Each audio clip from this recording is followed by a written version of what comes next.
What's up, everybody? Welcome to the Split Screen Gaming Podcast, the occasionally weekly podcast where 2 or 3, or sometimes 17 best friends gather around each other's home stuff and talk to each other with microphones and abodes. This is the 40th? Is this 40? Episode. This is the 40th episode of our humble little baby podcast, and we're getting a Corvette. I'll tell you what, dang it, Bobby. We have lots of really I tried to think of a good word that starts with SH, but all I can think of is shitty. But, like, man. It's not shitty, though. That shit's sick. It's going to be a big episode. We have a great episode. We have, what is the name of that thing that happened? Game Awards. We have the Game Awards it's to talk so about. great, I can't remember the name of it. We have PSX to talk about. We have other shit to talk about. But first, Holden, tell me what the fuck you played this week. I played 2 games this Splatoon. week. Splatoon 2. T-W-O-O-N. That's what they should have called it. They should have called it Splatoon with a number 2, or the TWO. T-W-O. I think it would have been too cheesy. Yeah, well, it's Nintendo, like, people already and the game make fun of them is for cheesy. stupid stuff. Yeah, that's true. So, yeah, I played a lot of Splatoon 2. My brother is getting it for Christmas. He doesn't listen to this podcast, so I can say that. Oh, thank God. And I want to get better at it. Holden's because I haven't brother, if played you're it in a listening. while. Fuck. If everyone else, I'm so sorry if you're offended. Am I, though? I always feel I always forget that I do have family members that listen to this, and I just still curse and say ridiculous Do you really? things. Hi, Holden's Yeah, family. I do. You're all wonderful and great. I'm so hyper right now, and I love being giggly and funny. That's okay. I'm always muted and dull and boring, so. Oh, that's why you're wearing a games muted been blue playing this polo. week. Yes. What games have you been playing aside from So, Splatoon 2? lots of Splatoon. Was there anything new that came out in Splatoon, or did you just decide to pick it up? No, like I said, my brother was getting it for Christmas, and I that's just right. kind of I'm wanted to just get not back listening. into it. But honestly, that game is so much fun. Every match is a little unique and different, and it's so spontaneous and fun. And now that you can do video captures, I'm constantly capturing video of the game. Of all the wiener-looking fish? None of them look like wieners. No, at we've all. talked about this before. They have, like, wiener hats, or, like, the eggs or sperms or something. In Salmon Run? That's it, yep. Yeah, in Salmon Run they do, kind of, yeah. And I'm convinced that Nintendo handles gameplay capture, in terms of usability and getting to it, so much better than PlayStation does it on the PS4. Okay. Because PlayStation gets this, like, 15-minute clip, and I'm like, I just wanted to get that one thing that I did, and now I have to crop out most of the video. Yeah, but what if you want to get a minute of video? Then you gotta export it. You gotta link it together in iMovie. It's always the moment I want to capture. Such as for me, I just want to capture that moment right. of video. I want to So you capture just hold 15 the button minutes down. of video. You just hold the button down and it captures it. With the PlayStation, you got to push it and then say you want to save the clip, and it just takes up too much time. I can be in the middle of a Splatoon match, little inklings surrounding me, shooting ink all over the place, and I can be like, you know what? I'm capturing this moment, and I do, and I still beat all the I can be at the end of a match, didn't even have to think about it. You know what? 10 minutes ago, something cool did happen. Boop, save it all. See, I don't remember that 10 minutes ago something did happen because why are we even talking about this? Why is this a point of contention? We don't fight on this podcast. Because it's a really great mechanic. I like it a lot. They handle that really well. The only thing is that the video quality isn't super high. Yeah, it's like cell phone footage captured on a Motorola Razr. It's not that bad, yeah. But it's definitely below 720p for sure. Nice. And the frame rate isn't as high as it is in the game. That's something they can fix in software. And the graphics aren't as good as the PS4. No, the graphics are so I wish much it better than captured the PS4. PS4 Pro graphics when you hit the gameplay button saving, because it doesn't have to like render anything, right? Yeah, that's not. Yeah, the degradation in quality is not a Nintendo thing. It's just, that's a Sony does that too. It's the same thing. If you want really good capture, there's this little thing that came out. What is it? It's called Legend of Zelda: Breath of the Wild. Champions oh yeah, I legitimately forgot about that. Of Champions Ballad. So I played through all of it. I beat all of it because as soon as it was announced, kind of spoilers for some Game Awards stuff, they announced it and released it in the same night at the Game Awards, and I was seriously watching the Game Awards, just like, okay, is it up yet? Is it up yet? And I just kept checking over and over again. It actually did come up a little bit before midnight, so it was that night, and then I barely slept that night because I just played a ton of it. It's really good. There's some problems I have with it. What are the problems? Go. That's all I care about. Why do you hate this game? Holden, tell me why you're You just giving want up to hear on bad Zelda. things about Zelda. So yeah, we'll start with the bad stuff. So there's the motorcycle, which you have a unicorn. You have a pet robot unicorn. Yeah, it's like a horse head motorcycle thing. and you only get it after you do everything, which I hate that in video games, where it's like, hey, cool, you've done everything in the game. Here's something really awesome that would have made the rest of the game really cool. Too bad you can't use it for any of that. Like the infamous Second Son concrete powers. You finally get them, and I'm like, well, I 100% of the game, and I don't have any fucking thing to use these concrete powers on now. Thanks a lot. Yeah, so that was frustrating. The motorcycle is kind of cool, but it was not ready. Not ready for usage. It freezes. The game will straight up lock and freeze. Nice. When it has to load something and run the motorcycle. I actually took a screen cap of that and put it on Twitter. Within a period of 30 seconds, it froze twice, and then after I captured the footage, it froze 2 more times really quickly. Nice. I was really bummed because... So they straight up are calling this also Link's Divine Beast. We'll get to that dumb. in a second. We'll get to that in a second, actually. That Divine Beast is a weird term to use for this. I was upset because the game had really fixed most of its frame rate problems. Yeah. To the point where I'm like, I'm not even worried about that anymore. And then this happens, and I'm like, come on, man. That's just a shame. And they go and do if it something didn't work, like this. just don't include it. And no one would have been like, what do you mean there wasn't a motorcycle in the Champion's Ballad DLC? No one would have thought twice about it. Nope. Nobody. Nope. So, that was upsetting. But there are new shrines. Oh! How many? And they're really How many? good. There are 16 new shrines. Oh! And that sounds like actually very little. But they're beefier. They're a lot beefier. All of them are extremely clever. And I would go as far as to say that most of them are among the top best shrines in the game, period. Hey there, everyone. I just want to let you know that we're about to get into a little bit of spoiler territory, and I'm retroactively letting you know that that's happening. Check out the time code in the description of this podcast to find out when we stop talking about spoilers for Zelda DLC. Enjoy your regularly scheduled programming. Fuck! Oh. They are really good. There's one in particular that really messed with me. So, like, you are on the Great Plateau. You get this item, which is a stupid name, but it's actually kind of fun. It's called the One-Hit Obliterator. Ooh. And when you grab it, it brings your hearts down to a quarter. You have 1/4 of a heart left. Right. So you can kill anything in one hit, but you can also get killed in one hit. So this is your dream weapon. But if once you use it 2 times consecutively, it needs to recharge. So you can't just like wail. They really but it makes you kind of think about how you approach enemy scenarios because you'll have tons of guys coming after you. It's also the only weapon you can use that's melee. You can't switch to any of your other swords. So you really have to think strategically, how am I going to use my runes? How am I going to use my bow when I'm going against 3 Lizalfos that are just running after me right now? So you have to beat like a little group of enemies, and then you unlock the shrine. And there's one where do you remember the test of strength where you have like one guardian? Shrines. How many of the 16 are combat shrines? None, but this one is, but not really, okay. And I'll explain why. So you walk in and it's a combat shrine, and I'm like, really? That's stupid. I will hit it with 1 hit, and it's dead. That's the lamest combat shrine ever. So I hit it, and then like the other side of the room unlocks. You walk into it, and there's no monk in there for you to. But there's gonna be spoilers, by the way, for this. There's no monk for the shrine. There's just a switch. You hit the switch, and the whole bottom of the floor of the combat room like caves, like moves down like an elevator, and there's a whole shrine underneath. And it was just kind of like played through expectations of what I was expecting from the game versus than what I got. There were some really clever things in there. There was one where you have all these balls that are like rolling down this little hill, and one of them is like the orb you have to collect to put in like a switch so it opens up a door for you. Yep. But you can't get to that hill. You have to use one of the magnetic bulls and like scoop it up and then like carry it over. And that was actually really fun because there was like an extra treasure chest that was also falling down there that you had to kind of collect that one too. There was a bigger orb and a smaller orb, so one unlocked different parts of the room. There were some things that I'm like, all of this should have been in the original game. I'm not upset that it wasn't because the original game has a lot of content in it. Mm-hmm. But man, there was some really good stuff. Okay. And then once you get past all of that, there's a new, I'm calling it dungeon. I refuse to call it a divine beast. Okay.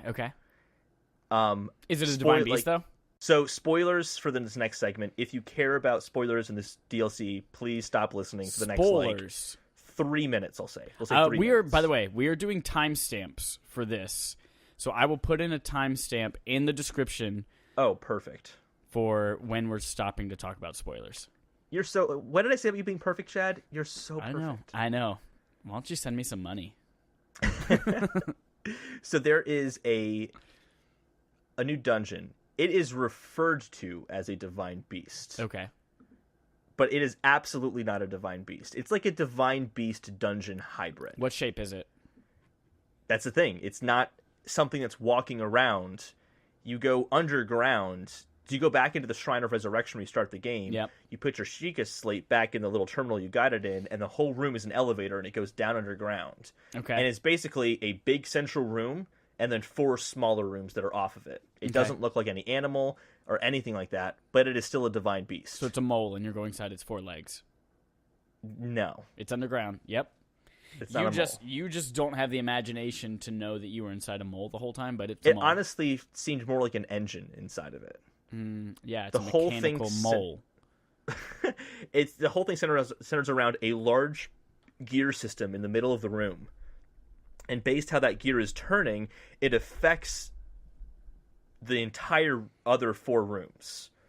It's like one of them is a lava room where you have this middle pillar that is spinning and has spikes on it, and you have to like turn it in a way that you can avoid the spikes as you're walking along it.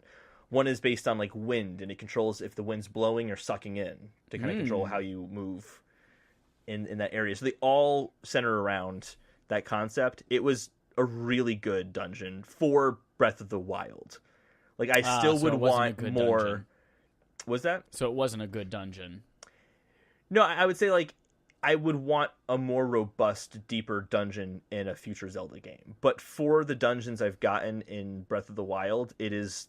I would say it goes the camel, then this one very closely, which I thought the camel was the best one. But then there's a boss at the end, and it is a new boss, and it was very unexpected. Anubis? It is. You literally fight one of the monks that you see at the end of the shrine. Is he dead? He stands up, and he becomes huge. It becomes bigger, and then he starts like multiplying. There's tons of them, and it's kind of like one of those Phantom Ganon things where you have to decide which one is the real one. Right, which portrait I'm going to shoot at while he's coming through in the forest temple. Yeah, I mean, like, no, maybe it's not Phantom Ganon. There's a Zelda boss, and I can't remember of it, where there's like 50 of them. Not 50, but there's like 10 of them, and only one of them is. Oh, it's Phantom Ganon in Wind Waker, where there's a bunch of them, and you have to figure out which one is the right one. Gotcha.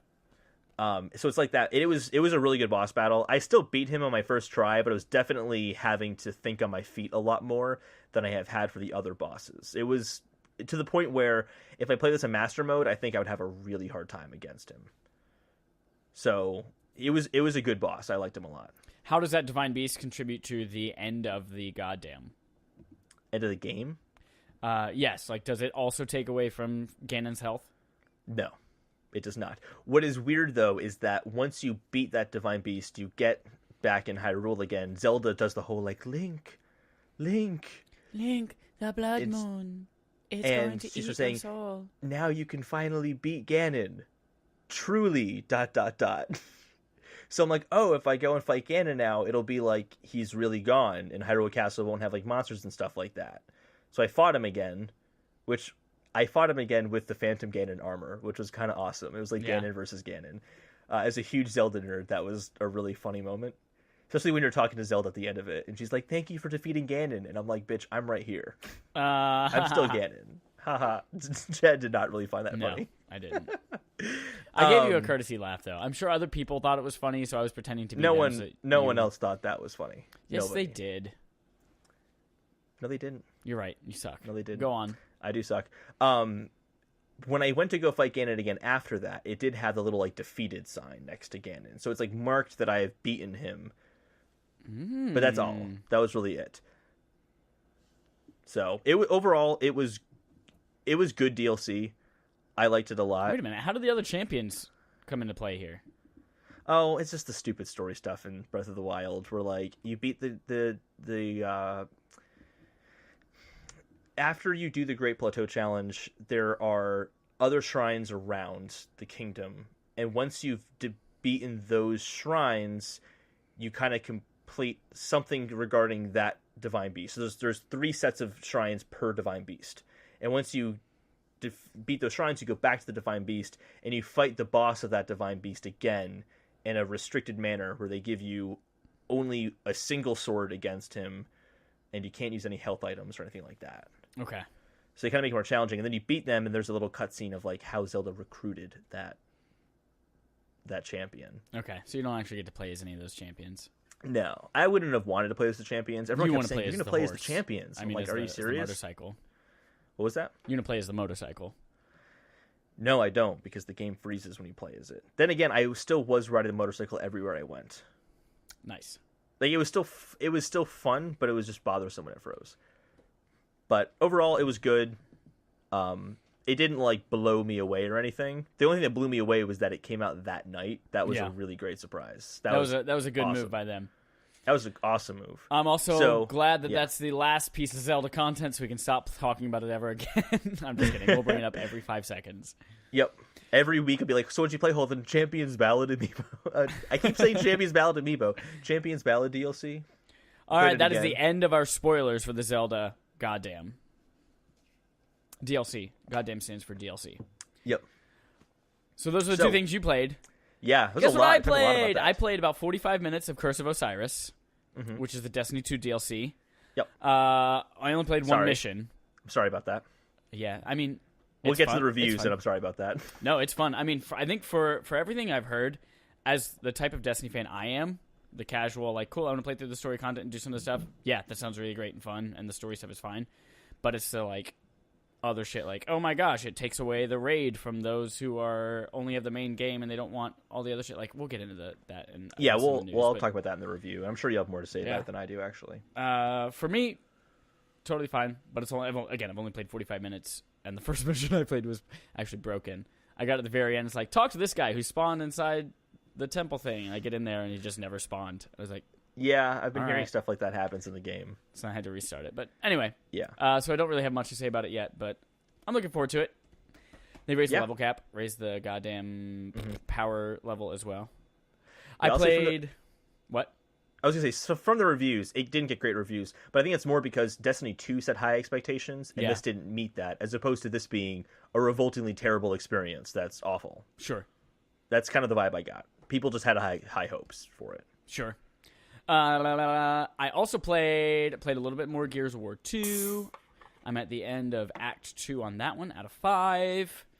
Liking it. And then I've been playing some more BioShock. That's our game of the month this month for everyone to play, and then we'll talk about it at the end of the month.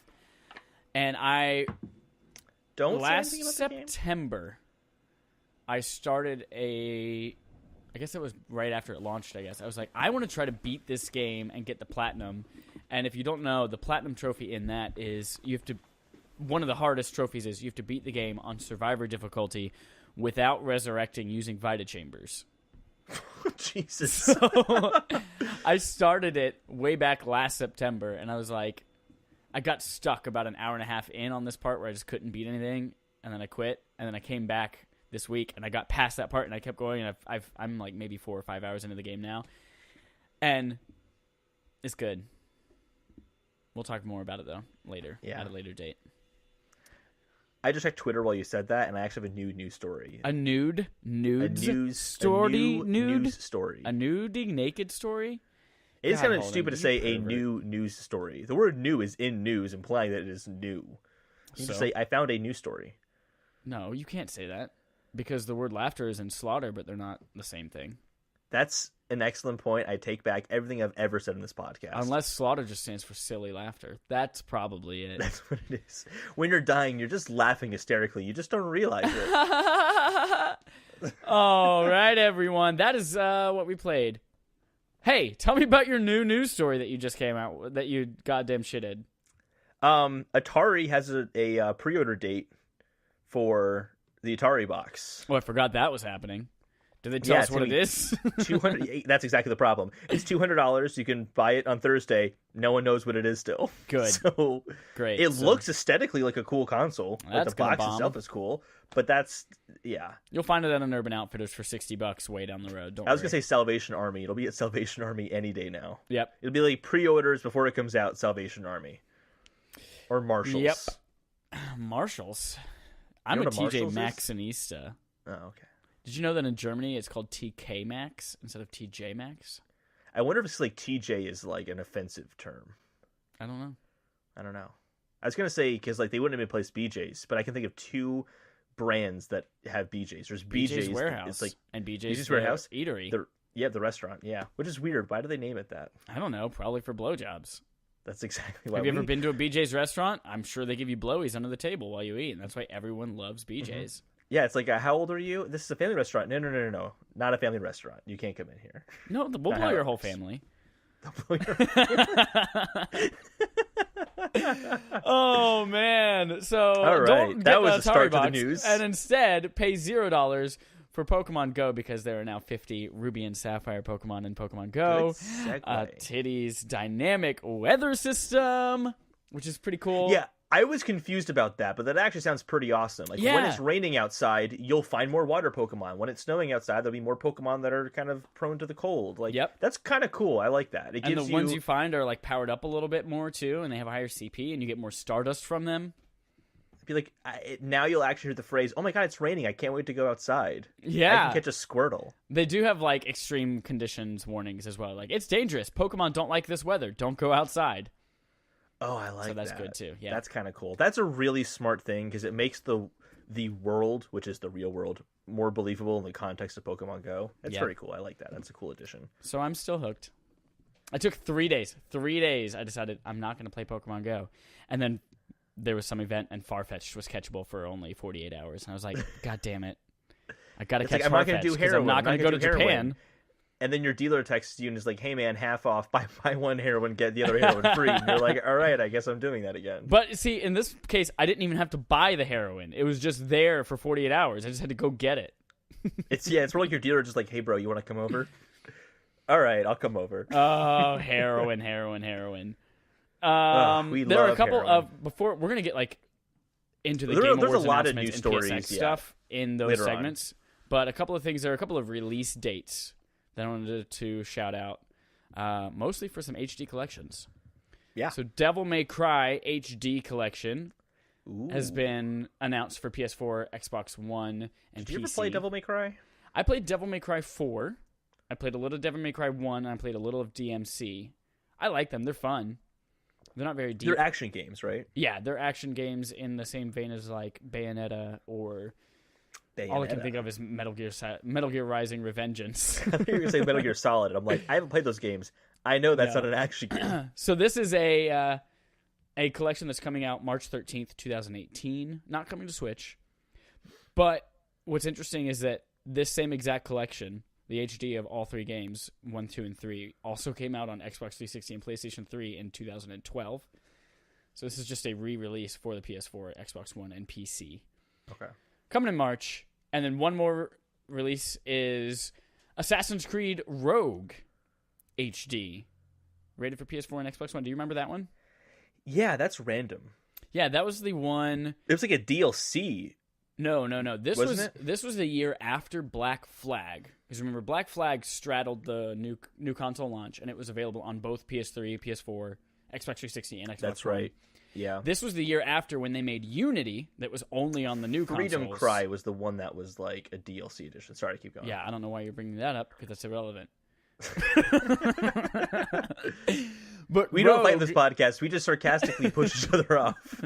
Rogue came out on the previous gen consoles only, so PS3 and Xbox 360 in 2014. So those people who had the new systems didn't get to play that one. But apparently that one that year was the better of the two.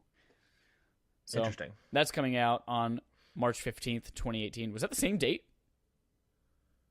Is that March 15th and March 13th? I don't know. I never listened to you, so 15th and 13th. So March. Big for some re-releases. Again, PS4 and Xbox One, not Switch. Wait, I have one more thing I want to wrap up with release date-wise. Ubisoft delays 3 games. Ubisoft has delayed Far Cry 5 for about a month. Maybe a little, about a month. Yeah, they said like to make the gameplay experience, or they said something about like to meet the lofty goals of our. I mean, it was a very PR statement. Like a month, you could have just said like, "Hey, there's some bugs we found." I still gotta play Far Cry 4, and then we're also gonna have God of War 3 and Shadow of the Colossus coming out that I gotta play. So, as much time as I can get. Officially know if God of War is coming out then, but it probably is. Hey! So March 16th, 2018 is now The Crew 2.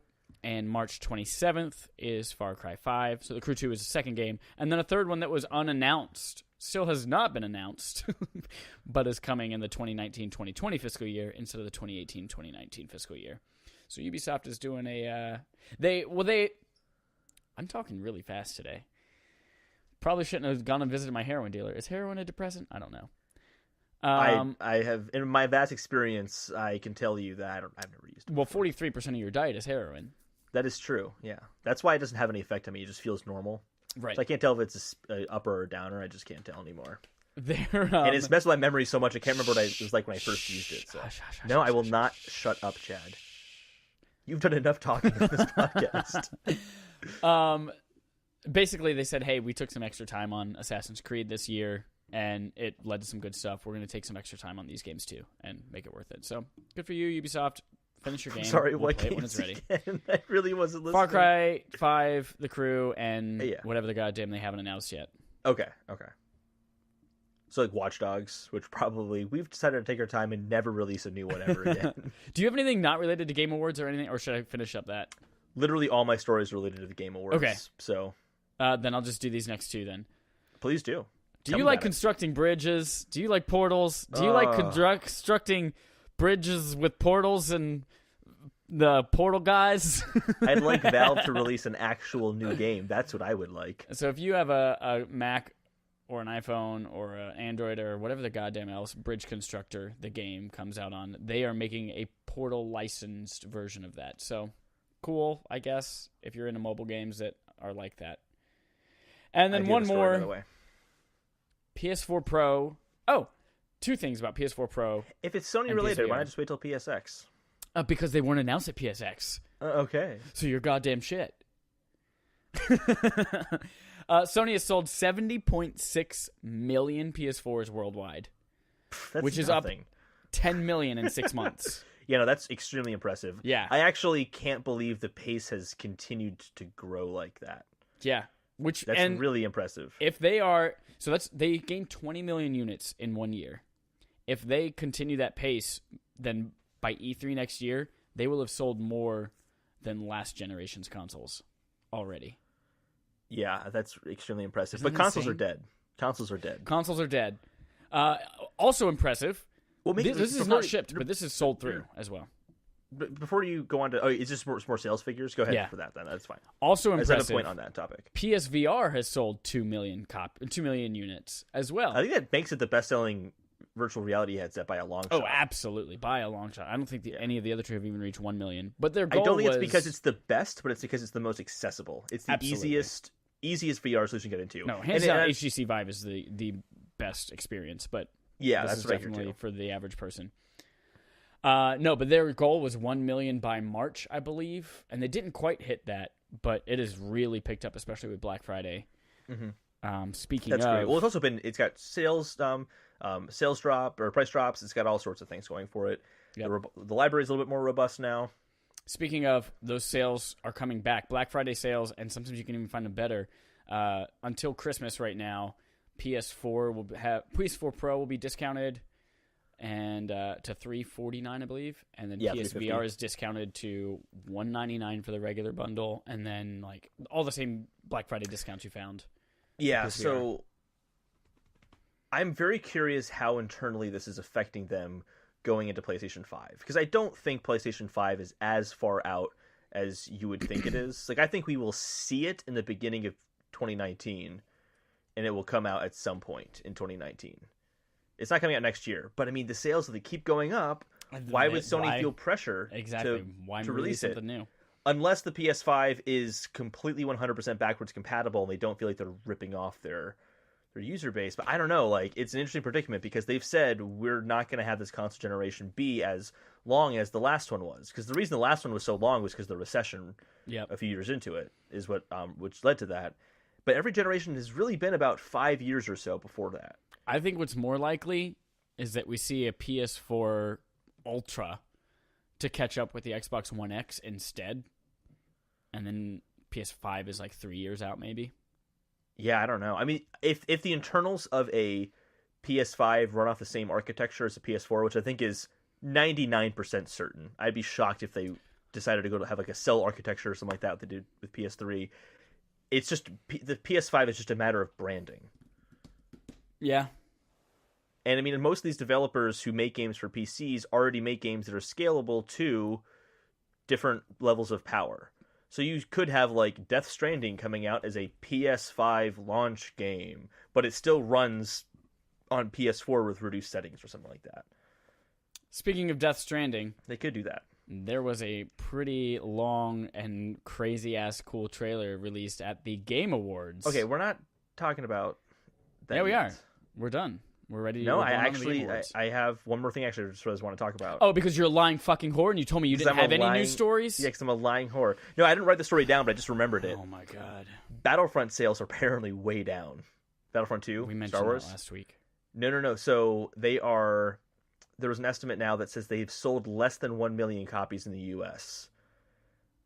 compared to like Call of Duty, which sold something like 3.5 million copies, which obviously are two different franchises. But when your last game in the series, Battlefront 1, sold 14 million, it's not great. And now they're reducing the price, and now it's $40. Is it really? Yeah, it's $40 now. I don't think that's right. In some outlets, it is $40, is what I'm reading. Okay, so some outlets might be putting it on sale, but it is not officially from... Let's go to Amazon. Let's check. I'm going right now. Battlefront 2. Searching. And it doesn't show you the price on the front page, but if you click in, it's $54.98. So you're right. $54.98? They took off $5.01. If you buy the Xbox One version, it is $59.99. If you buy the PS4 digital code, it is $59.99. Where were they? So here's the hearsay. It seem like... Oh, that makes me not believe your sales numbers now too. Where's our credibility as journalists, Holden? We are amazing journalists. Oh my Where God. was I seeing that? Probably at a liar source. Well, I'll just shut up then. I won't even share my notes for the Game Awards because clearly it's all fake. Clearly. Fake news. Hashtag fake news. Nudes. All right. Let's jump into this. So let's go through it in chronological order. Yeah, you took notes for Game Awards. I took notes, and you took notes for PlayStation. Yeah. So we'll start off. The pre-show, which actually had some announcements in there. It started off with the world premiere of World War Z. Oh man, I looked at this game and I was like, what is this? What are we watching? I was like, oh, that kind of looks like the scene out of the movie World War Z, where they're all kind of piling up on top of each other to get to a window. And I was like, oh man, this must just be some kind of crazy, crappy mobile game. Because, is this Days Gone? No, it's way low resolution. Then turns out it's a regular, legit game, and it looks like crap. Yeah, I don't know what kind of game it is. I actually wrote in here uncertain what kind of game it is. It's a zombie game, but is it like a strategy? Is it action? Like, what is it? And the first thing I thought... It's a cash grab game. Yeah, it's a cash grab game. The first thing I saw when it was zombies running around was, oh fuck, here we go again. I'm so tired of zombies. I'm so done with it. I don't want to see zombies anymore in video games. It's like weird. The central thing. I'm just so done with Zelda. it. That's so weird. What was that? What? What is so Zelda what happened to do with next? Zombies? I don't know. It's something you're not tired of, even though it's been run into the ground. It's not been run into the ground. They just revamped it. You ran it into the ground by playing it for 400 hours. No, 300 hours.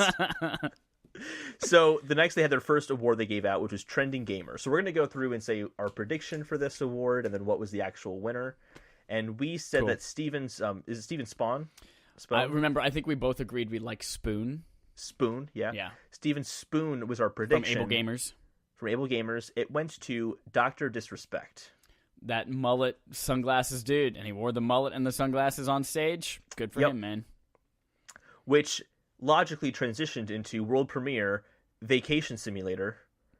Oh, yes. This from actually the guys looks who made fun. Job Simulator. Yep, Vacation You Simulator. played Job Simulator, so it was pretty fun, right? I played the demo on the VR disc, and yeah, it's fun. It's a stupid good time.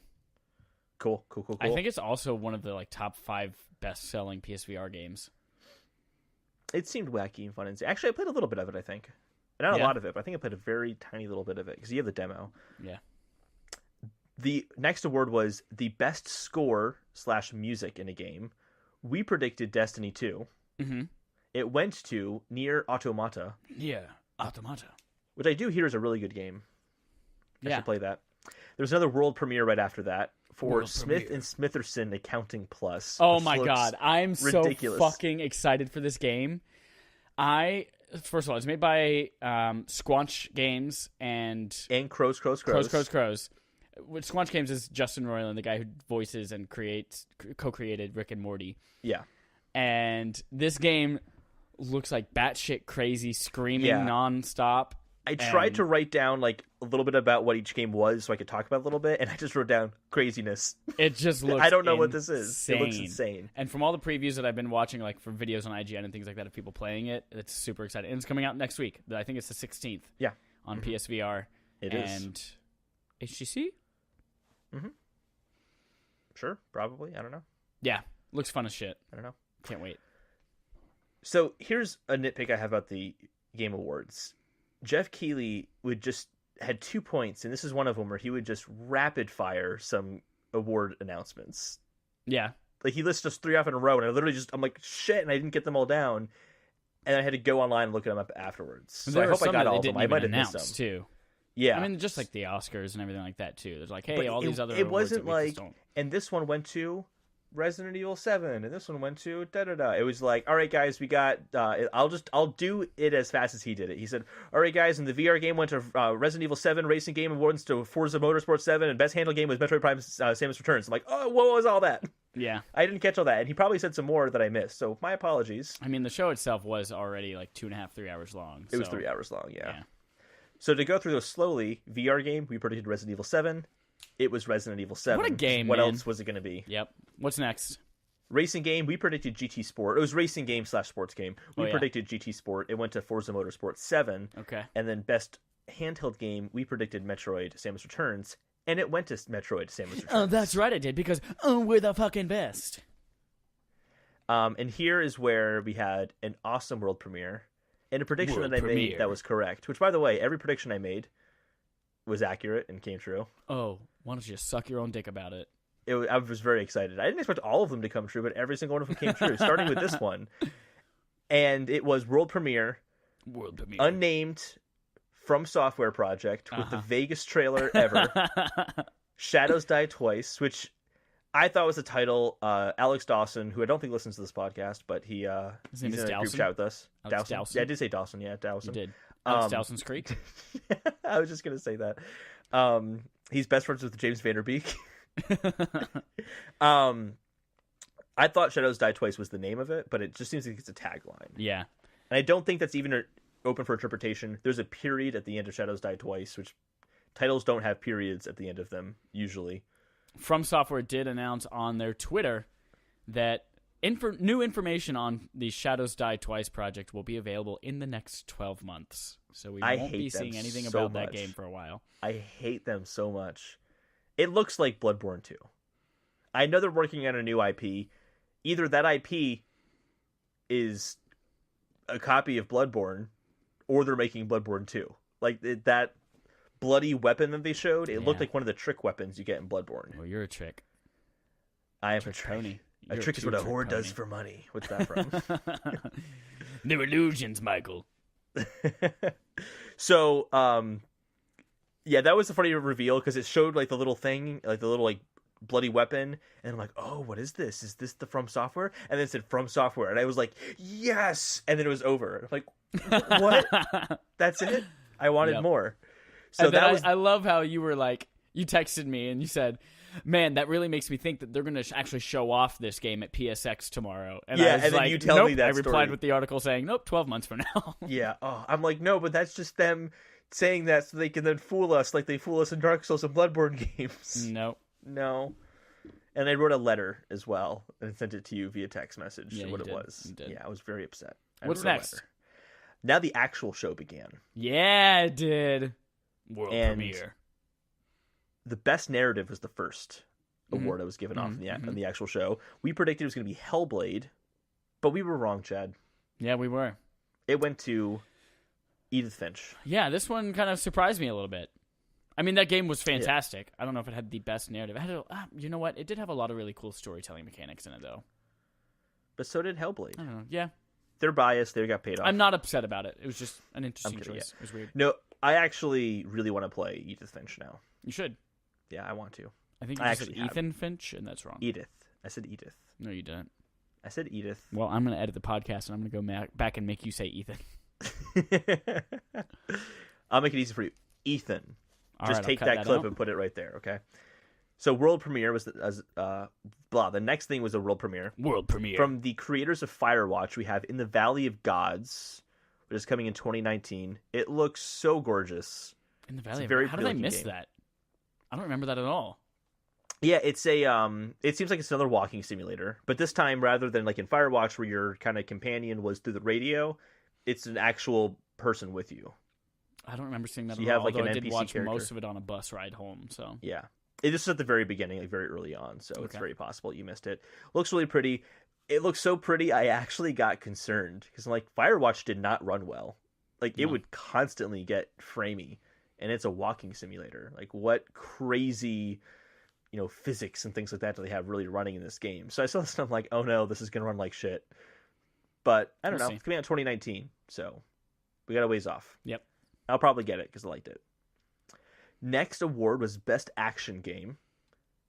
We didn't agree here, but only one of us was right. I was. You were right. I said that Neo was going to win. Chad said Wolfenstein was going to win. And I wrote my note here. Winner is Wolfenstein 2. Congratulations, Chad, you son of a bitch. Yeah. Who said all their predictions came true? I said my predictions about announcements, not the actual. Well, they announced the winner for Best Action Game. I just listed off. They had a player-made Warframe trailer, a PlayStation Store trailer, Nintendo Switch trailer. All trailers we've all seen before for the most part. Yeah. Then we had a Rockstar trailer for a GTA Online Doomsday Heist, which comes out in December.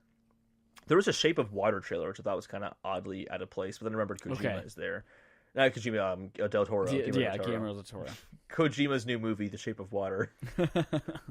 And that movie looks really good, but that's besides the point. I saw it, and it was really good.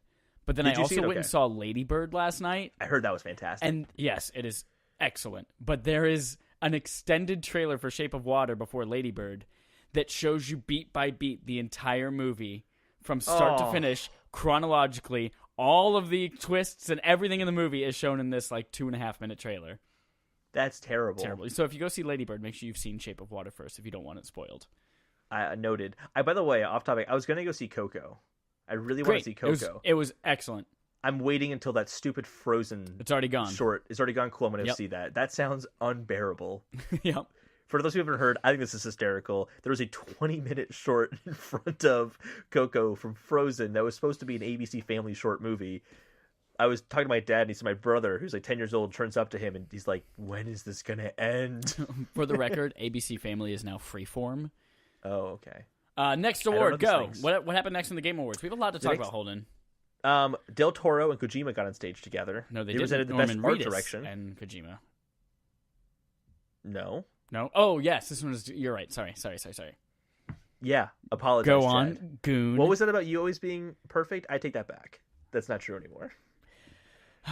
They presented the award for best art direction. We predicted Cuphead, and we were goddamn correct. Oh, it yeah, was we Cuphead. were. But what else was it going to be, though? What else is it going to be? Then they had the Breath of the Wild premiere. We've already talked about that. We won't talk about that.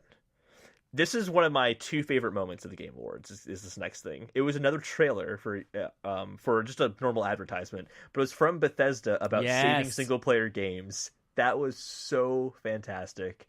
Just saying, hey, we are committed to single player games. We're not buying into this microtransaction crap. Don't worry, guys. The industry's looking out for you. I love that. Awesome. That was so awesome. Great moment. World premiere. World premiere. This one had me confused at first because his Bandai Namco, and I'm like, oh, these are the guys that make, they're From Software. That's From Software is underneath Bandai Namco. And then they said, "Do your souls still burn?" I'm like, oh my gosh, is this going to be Dark Souls? What's happening? And nope, it's Soul Calibur 6. Which is coming in. 6. Did you ever play any of the Soul Caliburs? Never once. I played the one on the, I think it was the original Xbox, and you had Spawn as one of the players. It was Soul Calibur 3, I think. My brother had the original on Dreamcast too. Fun games, but the fighting games.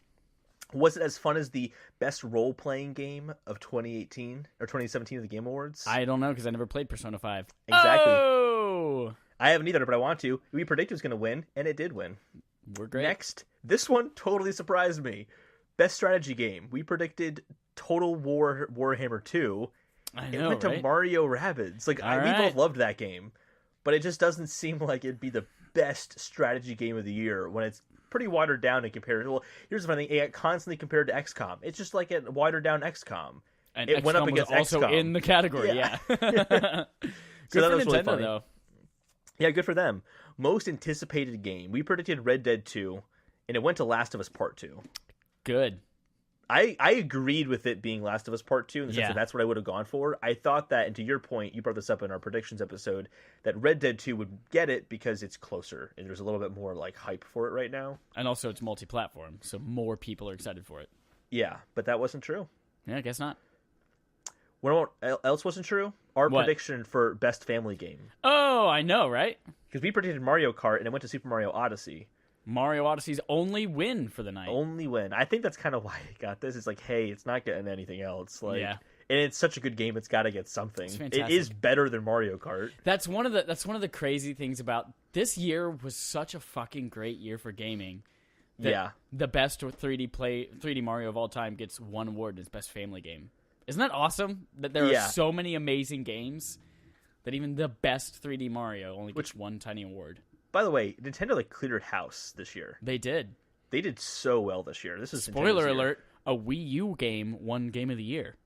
So, yeah, I didn't think about it that way. That's really funny. We'll get to that in a little bit. Before that, though, we had the best indie game. We predicted Cuphead, and it went to Cuphead. Cuphead. And there was an awesome moment that I wanted to point out because there's a lot of hate amongst gamers and PlayStation versus Xbox, Nintendo is stupid, PC Master Race, all this other stupid stuff.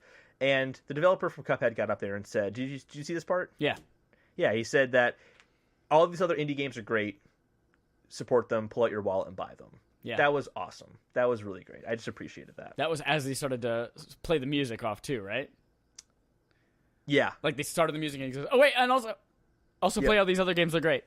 Yeah, it was fantastic. We next had it was an interview segment between Jeff Keighley. This is one of my other favorite moments. Oh, I hated this moment. The Epic Games moment? Oh, wait, no, sorry. I thought we were talking about the Way Out moment. Oh, we'll get to that one. I do have notes on there for that. No, so this is I can't remember. It was the guy who's working on Fortnite at Epic Games, and Jeff Keighley just kind of called him out and was like, hey, so earlier this year, you actually did cross-platform. What's happened with that? Usually I'm like, these moments are pretty staged. That was not staged because that guy did not know what to say. You could tell the guy's face. He was like, yeah, he's like, oh, I gotta fucking ask me this live. Yeah, I did not prepare for this. And I think he had a good answer, which was that, hey, look, there's some platform restrictions that prevent us from doing this, but gamers love to play with their friends, and right now they're not able to if they're on different consoles, and gamers deserve cross-platform gaming. Yeah. That was awesome. I think he said it in a way, too, that wasn't going to have Sony pissed off at him. But Sony also is not going to stop having Epic Games on their consoles, so I don't think they have much to worry about there. Yeah. Especially since they don't have a Battle Royale mode on their console outside of Fortnite, so that's one more reason. That's right. Go on. Best ongoing game, we predicted Overwatch. It went to Overwatch. That's right, it did. Great moment with Conan O'Brien after that, where he went through all the Game of the Year awards. Oh, yeah, Conan O'Brien, you silly bitch. And he ended up recommending, because all the other games are crap, he ended up recommending Yahtzee as his favorite game of the year. Yep, that was a good running joke. That was a great... It came up at PSX, too, during their little keynote. And also, the guys from Jumanji, the new Jumanji movie, mentioned how they love Yahtzee. Yep. As well. That was pretty funny. We had Yahtzee. World premiere after that. World premiere. for THQ Nordic, Fade to Silence, a survival. I guess it's a survival action game. They call it Section. It's in a snowy area, and it's on Steam next week. Snowy Steam, man. Next, another world premiere. World premiere. Bayonetta 1 and 2 coming to the Switch in February. Oh, man, Reggie Fils-Aimé. Did you play Bayonetta at all? Never at all. I saw the Neither Bayonetta 2 got a 10 on IGN, though. Did not. It got a 9.5. It got a perfect score a lot of places. It did, but I thought it got a 10 on IGN as well, and I watched the review because I was curious about it. But there's a great moment where he goes, "Oh, you think I'm just here for one game announcement?" Is what Reggie said.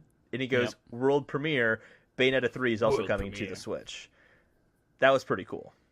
Yeah. 1 and 2 coming February. I want to say like March or February. February, yeah. And then I'm probably not going to get sometime. it because that's just not my kind of game that I usually play. But I'll probably get it. I mean, I'm not going to play much else on the Switch, so might as well. Yeah. We'll see. We'll at least have someone to talk about it. Best esports player went to Faker. We didn't even really have a prediction because we don't really know esports players. That's right. Next, world premiere. The longest world premiere of the night. From a leading developer, Kojima Productions, Death Stranding, one of the strangest game trailers I've ever seen. Oh my god, but if that doesn't make you want to play that game, I don't know what the fuck else will. That was super enthralling. Yeah, it was very, very interesting. I think it's also the first one that showcased a little tease at how the game is going to play a little bit. Because they had that little, like, mechanical arm light thing that came from their back, and it seemed to track whatever this, like, spirit thing that's kind of walking around them. It's really hard to describe. No one knows. No one knows. But it was tracking them, and at PSX, kind of spoiler for that, Kojima came out wearing one of those things. So clearly they are integral to the game. Otherwise, they wouldn't be showcasing it that much. I still cannot tell you what this game is about. I can't tell you why there's a baby in Norman Reedus' esophagus.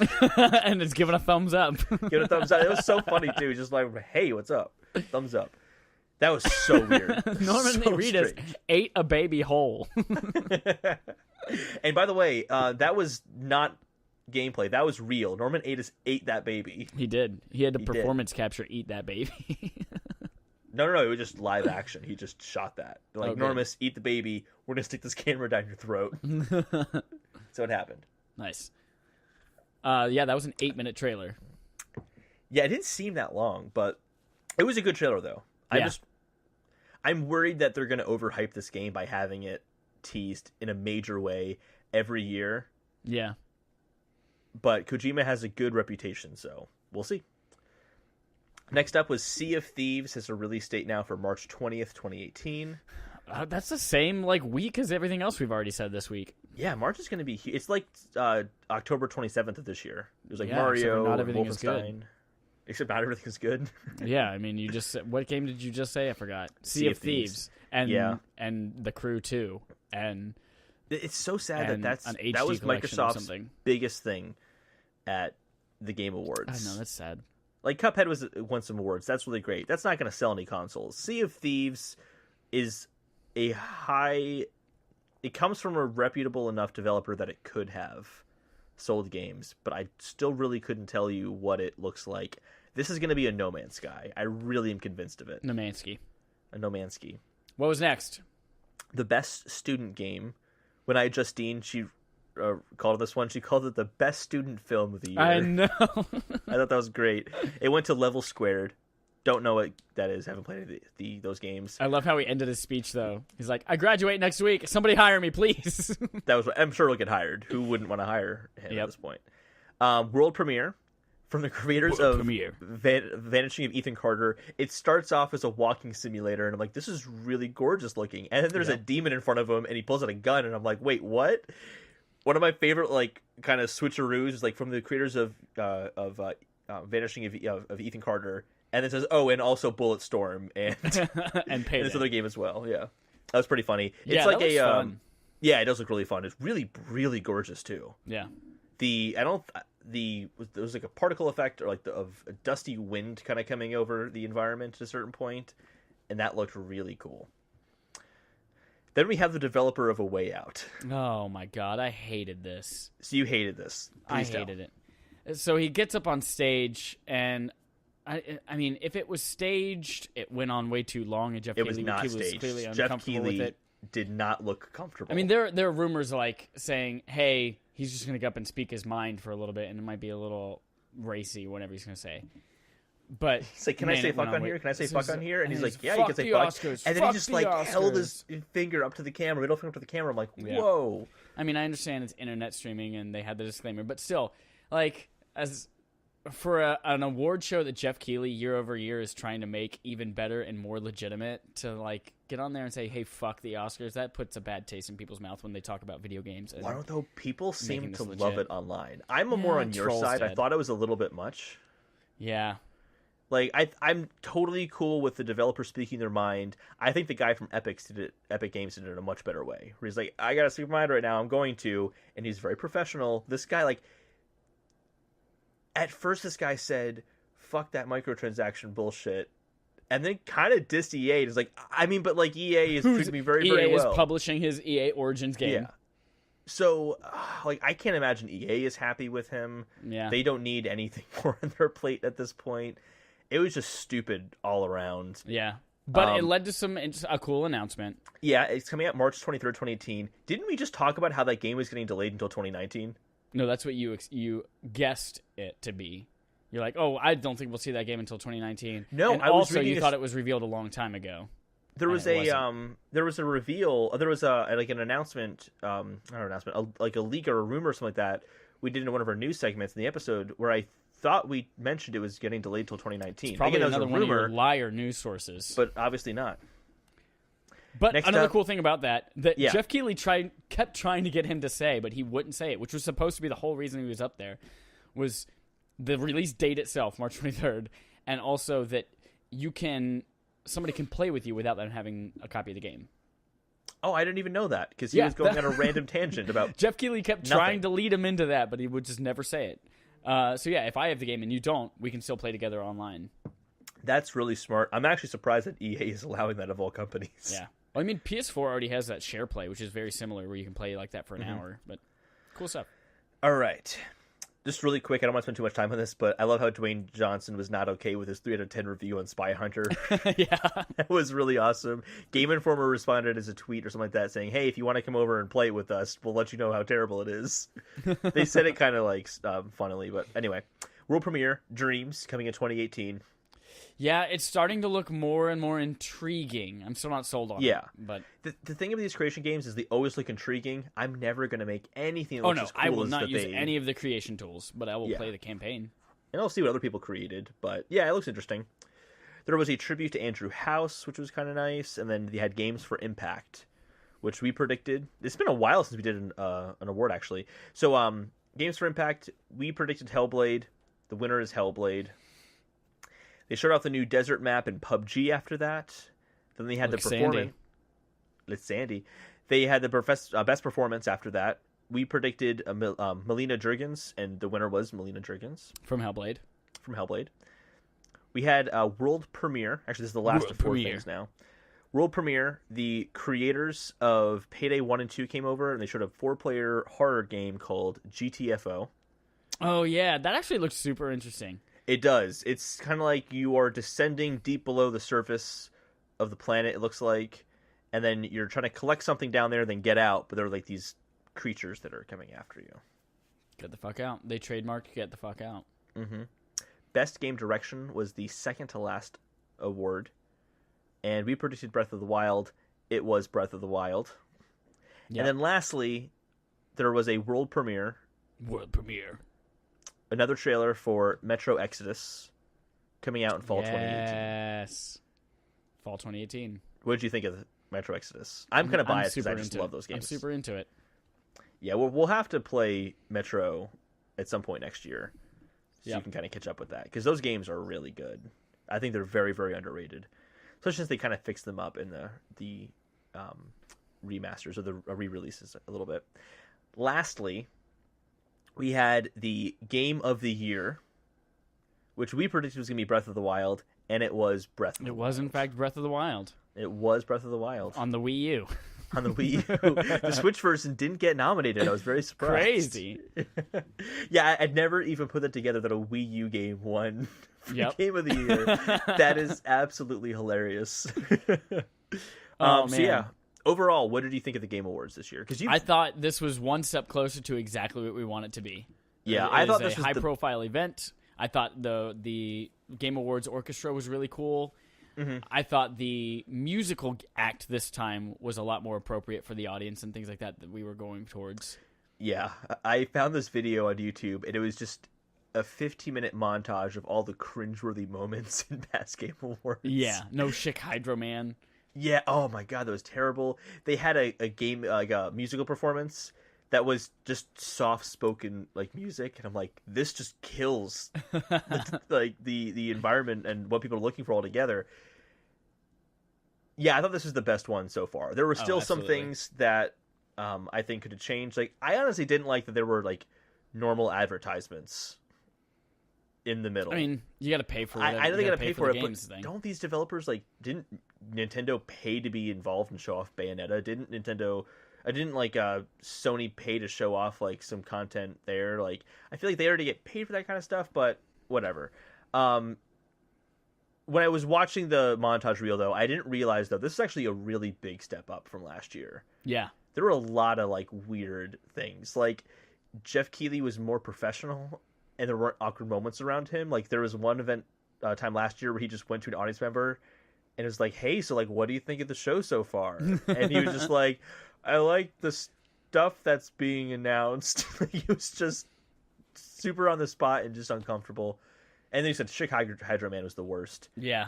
They never once mentioned, like, and the best game of best art direction brought to you by, McDonald's McCafe. Like, they didn't do anything like that. Even though they were named that on the ballot, they didn't say it during the award show itself. So I thought this was really good. I think it's important that we have stuff like this in the Game Awards because, yeah, IGN has a Game Awards and all these other, outlets have different Game Awards. But this is a consensus. This is like saying, hey, this is what the gamers think. This is what all the outlets are kind of unanimous thinking, and there's a consensus around it. And I like that. I was a little bummed that Horizon didn't win a single thing. Yeah, I was surprised by that, honestly. Because as much as I didn't care for that game, I liked the music of that game when I was playing it. I thought it had an interesting story, and everyone who raised the game says how great the story is. Like, I just expected something. There isn't. What I would say is I'm bummed that happened, but there's not any award that I think I disagree with. I totally see every single one. I'm like, all right, we just had a really fucking great year for gaming. Yeah. It also came out at the beginning of the year, and it totally got overshadowed by Zelda. Like, put the quality of those games aside for a second. There was just so much talk about Zelda in the beginning of the year. Because it was also a console launch, too, yeah. Yeah, like, it just... I think it really overwhelmed the mind share that Horizon got. But we're going to see Horizon again. Like, there's definitely going to be a sequel to that game. And we'll talk a little bit about it here in our PSX discussion. Because Horizon Zero Dawn 2 was not announced. That's true. So PSX this year was not a keynote or a media showcase or anything like that because they did that with Paris Games Week. Instead, I enjoyed this a little bit. It was a change from previous years. And they just had some discussions with some game developers on stage, showed off a couple of things. I watched a few of it. A little bit of it. A few of it. That's a good sentence. Yeah, I was trying to say a few of the few of the interviews and then just changed thought midway through, and I'm an idiot. I'm not as perfect as you, Chad. Yeah, We've been over this. One thing I loved just in general about the whole PSX thing is their commitment to PSVR. There's a lot of PSVR. A little over a year into the life cycle of PSVR, and we are now starting to see, like, cool, we understand how it works now. Here's what's coming out. And they had, like, 80 demoable units at PSX. Mm-hmm. They had so many big games coming out for it. We'll talk about a couple, starting with Firewall 0 Hour for PSVR, which is a 4v4 tactical first-person shooter exclusive. It basically looks like Rainbow Six Siege in VR. Okay. Last Guardian VR. It's a 15 to 20-minute little free thing coming out tomorrow, actually. That sounds interesting. So I want to play that game. Yeah, me too. I was thinking about that today. I was like, you know what? Shadow of the Colossus is coming out. I should download that. I'm sure it'll go free or with PlayStation Plus or discounted or something like that. But Wipeout VR, the entire remastered game for PS4, all the tracks and modes and things like that from HD and Omega coming in early 2018. That just sounds as an update so to the PS4 game. nauseating to play a Wipeout game. It's so fast-paced. I can't fucking wait. That's going to be amazing. It's cool, too, is it is not a separate purchase. Like, if you have the game... Right, it is a VR mode that's updated to the PS4 game. That's great. That's cool. I'm excited as F. That's another one of those games like Resident Evil where it's like, cool, now you can just play the whole game, every mode in VR as well. Mm-hmm. Then they had, from Santa Monica Studios, I forget the guy's name, but he came out and they talked a little bit about God of War and the demo that they showed at Paris Games Week. And how they didn't have the dialogue system figured out for the boy yet, so during that they were like dropping in his dialogue piecemeal instead of the actual game engine running it. But I think the one big thing that came from that is that the game is going to be right now about 25 to 35 hours. So I looked into this a little bit, and this concerns me actually, because he said, well, we intended the game to be 15 hours long. Turns out it's 10 to 20 hours longer than that. Yep. That isn't... Like, it's cool when you say, yeah, it's going to be 35 hours potentially. That sounds great. But when you hear it from the perspective of, we wanted it to be shorter, now it's a lot longer, there could be some moments... To me, it sounds like there could be some moments that really drag. Well, I thought it was just cool that they were like, wow, we found a lot of information we want, or a lot of narrative and story and cool things that we want to put into this game. They were like, we just got to make it longer to fit. Rather than saying, well, we wanted to make a 20-hour game, but we only had like 12 hours of content, like Shadow of War style, so we're going to drag it out and buffer a lot of shit. No.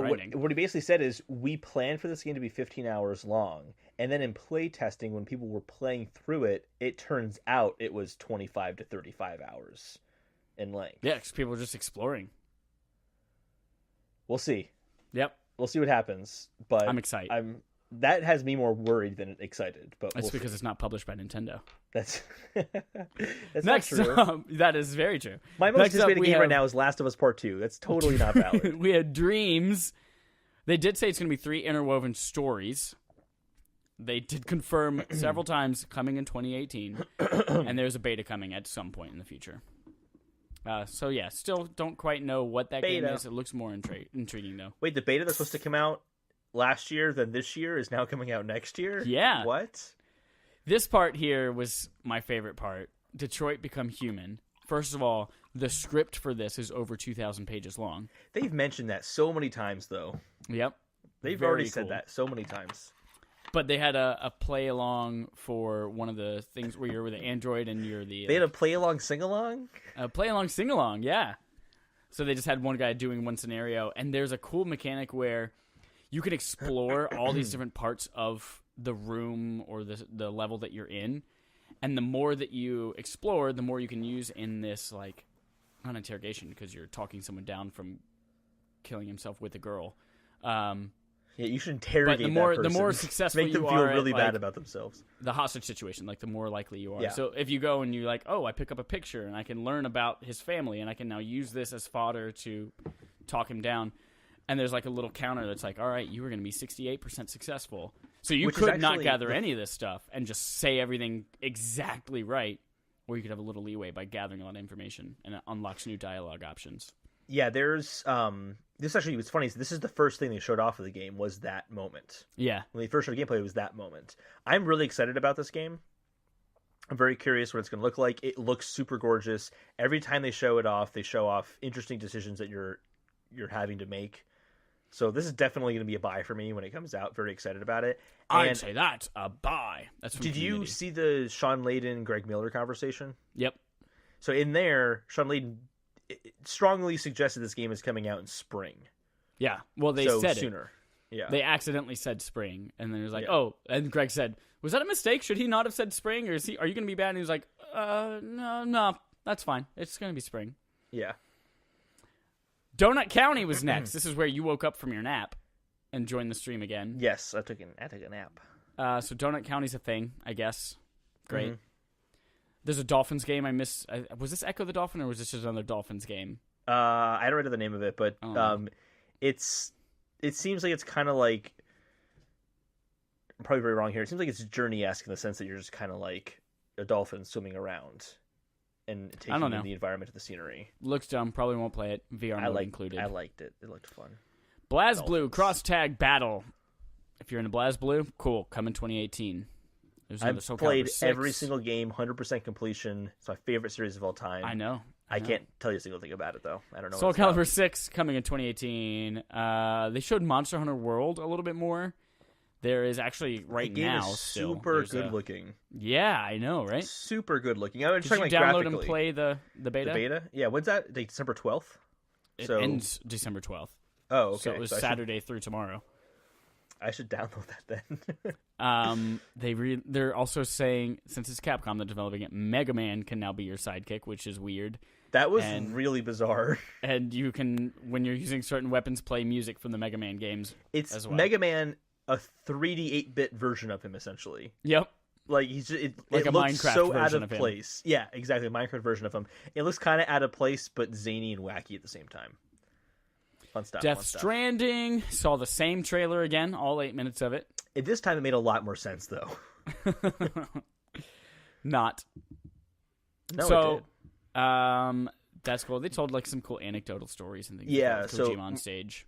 Mark Cerny even mentioned that you don't fully understand the game mechanics until you're 3 to 4 hours into the game. Yep. He could have just been saying that, or he could have played 3 to 4 hours of the game and understands the mechanics now.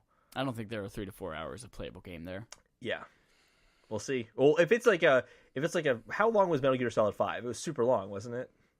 I mean, you could play it forever. I mean, the story missions, I don't know, maybe 8-10 hours, maybe. Oh, okay. I was gonna say, I thought that was like a 25-hour game. In which case, maybe they do have 3 to 4 hours done of it already. No, and also the story doesn't end. I mean, it literally just ends out of nowhere. But Medieval is coming out. I'm excited about PS1 game, Sir Daniel coming back in a PS4 remaster. I'm excited about that. Another T-shirt reveal. I never had a PlayStation 1, but I did play a demo disc of that, and I liked it. So a DD. Don't you miss demo I discs? distinctly remember that demo disc, actually. Like, even before they announced this. Actually, I think I texted you, and I'm like, is this Medieval? I can't believe I even remember that game. And then they wrapped up the conversation at the end with Greg Miller interviewing some people, and there are a couple of cool things that came from that. One is that he interviewed Sean Layden saying, when can we change our names? And Sean Layden said, I'm hoping that next year we won't have to have this discussion. Yeah, they've been working on this for so long. I'm surprised, because even Sean Layden was like, look, this is a more complicated problem than you would imagine, which seems weird. Like, you think there's just a line of code in there that says player name, and they could just write in a command that says change the player name. So it must be something really baked into the system. Yeah. That keeps that player name the same. And then they showed off some more concrete Genie gameplay, which I was interested to see. One of those games I'm probably not going to pick up, but looks kind of cool. Where you're painting monsters and things like that in the world. The painting mechanics. Yeah, it's like a graffiti game. Yeah. I love how Greg was kind of saying, like, you ripped it off Nelson from... Delson. Delson from... Nelson's a stupid name. Delson's a cool name. Sorry. Although I he's don't know a my PlayStation. Character. But other announcements that came from PSX, because it's a weekend-long event, the Rick and Morty virtual reality from Squanch Tendo and Squanch Games is coming to PlayStation VR this month. In 2018, sorry. In 2018. That was previously an Oculus exclusive game, so I'm very excited to play that. Patapon 2, getting that PS4 remaster. I'm going to play that. Hopefully they fix the audio issue syncing. Blood and Truth. This game is the one from the guys who did the London Heist demo. It's a VR game. The one that looks like an on-rail shooter, but you swear it's not? Well, they showed gameplay, 15 minutes of it, and it's not an on-rail shooter. That's good, because it looked so much like one in the first trailer. Right. The reason is, they, instead of teleporting, like a lot of people do, you do the same thing where you say, I want to go to here, and then your character walks to there. Rather than you moving a thumbstick or something like that. So it appears on rails. So that's why it looks super okay. smooth and things like that. But I'm very excited for that game. The mechanics look awesome. The like climbing up a ladder, you're actually doing that in VR. You're sliding through the air ducts and things like that. And then of course shooting is fun in VR. Cool. And then there were one more thing before we get to Naughty Dog stuff. Evil Within 2 has now a free trial, so I'm going to download that. I would play that for sure. I'm really interested in that, but I'm like, I don't know if I want to spend the money because I still have so much other shit to play. Uncharted sales. So there's a couple Naughty Dog panels. One for the Uncharted anniversary, and then one for Last of Us. 41 million since 2007. 41.7 million. Oh, sorry. And it's 10 years of existence. Now it's impressive. Before I wasn't that impressed. But you know what else is impressive? Million. Is that as of last May, it was at 28 million. Yeah, so most of that was Uncharted 4 and Lost Legacy. Or people just buying the collections. Things like that, too. After 4 came out. So you don't know that. I would say most people bought. Good for that. Uncharted I mean, 4 that's like Sony's probably biggest franchise right now. Is that? Yeah. Yeah, that franchise is not going away. Lost Legacy was a giant test just to see if they could release an Uncharted game without Nathan Drake in it. Yep. And then at the Last of Us 2 panel, Neil Druckmann was talking about how much of the game is done, and he quoted, "We've hated off a bunch of levels, and we're at like 50 to 60% completed. I don't know how far. But that's actually super surprising to me to hear that they might be about halfway done with that game." Mm-hmm. And it means it's coming out in January of next year, clearly. That's exactly right. Hashtag exactly right.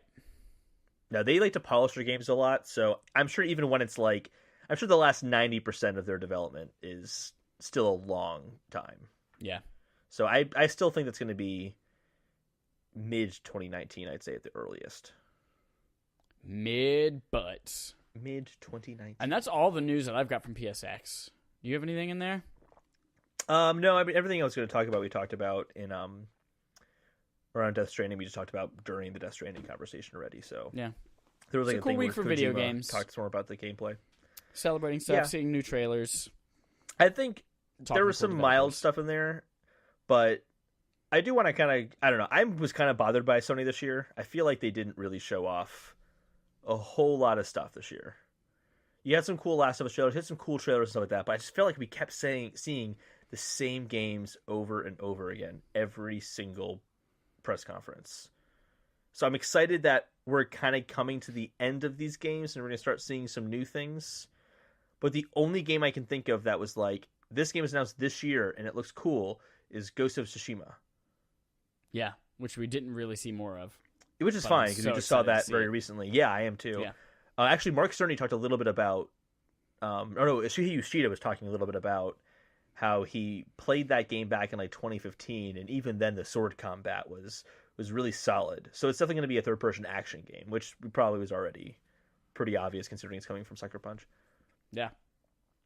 But so I don't know. My expectation was, my hope was, well, E3 2017 was very similar to E3 2016, and TGS and Paris Week and all this stuff kind of showed off a lot of the same stuff. Maybe they got some like really big guns to show off. That was your fault for expecting that, because they already said, "Hey, this is a very low key." No, I'm just talking. I'm not talking like initially going into it. I'm just saying like in the scope of the year, like after Paris Week, when I saw what happened at Paris Week, I'm like, oh, okay, PlayStation Experience is probably going to be huge. No, they even said that before Paris Games Week. Did they really? Yeah, they did. Mm-hmm. So I hope that they have a lot of stuff to show off next year. They will, of course. And they've got a lot of shit to release next year as well. Yeah. I'm honestly, as much as God of War coming out in March makes complete sense, it seems weird that hasn't been announced yet. March is not that far away. Normally you'd have a release date for that time frame about now. So thinking what event between now and then would they show off? Oh, I'm sure it would be just like a blog post or something. Just saying, hey, coming out this day, here's a collector's edition. Yeah. All right. We'll find out. But I don't have anything left for the episode. Do you have anything left? No. Just what do you think of PSX as a whole and the Game Awards as a whole? Game Awards as a whole, we already talked about. It's true. I'll shut up. I think it's the best rendition of it that's ever been. More and more professional and more on PSX side, a little bit. PSX. I definitely understand why it was a little more low-key. I thought it was a huge win for PlayStation VR and showing their commitment for that. And I thought it was really cool that if you're at the experience... I mean, that's what PlayStation Experience is about. For all of the Sony fans to get hands on all of their favorite cool things coming up. And if you're there are so many demo kiosks for all of these games to actually play, which is super cool. And that's really what it's about. So I thought they were successful in that. Mm-hmm. Yeah. Yeah, I mean, it wasn't awful. I just want to see more from them next year. I think you're going to be disappointed again. I don't think you understand what PSX is anymore. They've had some big announcements at PSX before in the past. Usually like 1 or 2, yeah. Last of Us Part 2 was announced at PSX, wasn't it? I don't remember. I think it was. But yeah, that might have been the 1 or 2. But this year they announced Wipeout VR, so... Which is clearly on the same level as Last of Us. And they also announced Medieval, so... Mm-hmm. I still think the Wipeout VR sounds awful. It just sounds terrible. Actually, one with 4 minutes of VR. Thumper is a really fast-paced VR game. Yeah. And that's very enjoyable, so... Most def. Yeah. Well, everyone, our game of the month, keep playing it, BioShock. We'll talk about it on the end of, last few days of December. Yeah, probably. it'll be the last episode of the month. Post-Christmas. Next year, though, we have our very exciting year in review, and you finally get to know what next our... Week? Next week, yeah. No, next year we're going to talk about all this stuff. At the end of 2018, we're going to talk about 2017. Next week we're going to do game of the year as well. So we'll talk about our kind of favorite games of the year, some highlights for us. It's going to be exciting. You're not going to want to miss that episode. I will. I want to miss that episode. Do you know why? Why? Because I want to come back and listen to it 40 times afterwards. Aw. Yeah, it's so exciting. All right, everyone. We'll see you next week. Bye-bye. Bye-bye.